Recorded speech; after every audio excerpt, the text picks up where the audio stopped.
on your left shoe or your right shoe first? Although you may not be able to recall the answer, you probably put on the same side before the other every time. It's a habit. Habits come and go without a second thought, embedded into an automatic routine.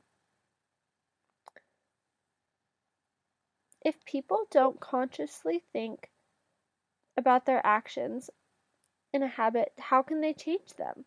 Can they change them? In Charles Duhigg's book, The Power of Habit: Why We Do What We Do in Life and Business, Duhigg explains how when time and energy is invested, almost any habit can be altered. There is no single way to change a habit, yet there are some steps that can aid in the process. You can use these steps too.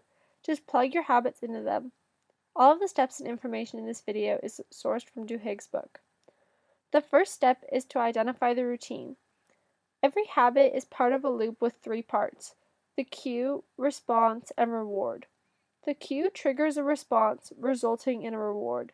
The loop cycles as a result of a craving, forming an automatic response to a cue since the brain links the cue to the reward. Let's apply these steps to an example Duhigg had himself of having a donut every afternoon during work. Finding the routine is the easiest part, and in this case it is the act of getting up for your desk in the afternoon, purchasing a donut in the cafeteria, and then chatting with friends while eating it. So now that we know what the routine is, we plug that into the routine section of the loop. The second step is experimenting with different rewards. This way, you can figure out what is driving the craving. It is useful to experiment with multiple rewards over a few days, a week, or even longer. For our donut example, try different activities in the afternoon rather than buying a donut, such as one day taking that time to walk around the block, the next buying an apple from the cafeteria before talking with friends, and the day after that walk over to your friend's desk and chat with them without having any food. Think of each day as a mini science experiment.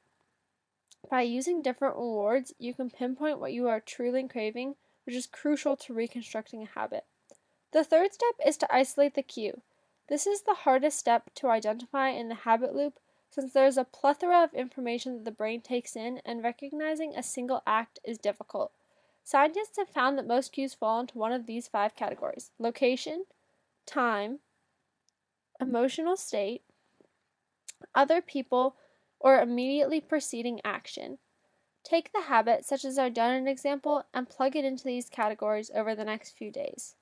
Now you can see what is the same each day, therefore causing the habit to unfold.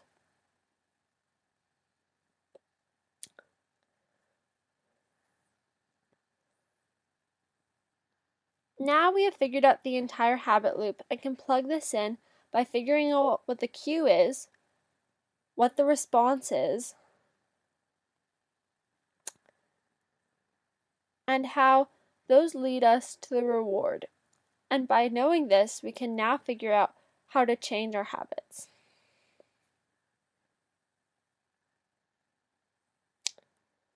The fourth step is to have a plan of what you do when you encounter the cue. Writing down the steps in detail will help your brain be able to shift its response when it encounters the cue in the future. This plan will keep you on track to keeping away from the old habit and making the new habit part of your better, improved routine.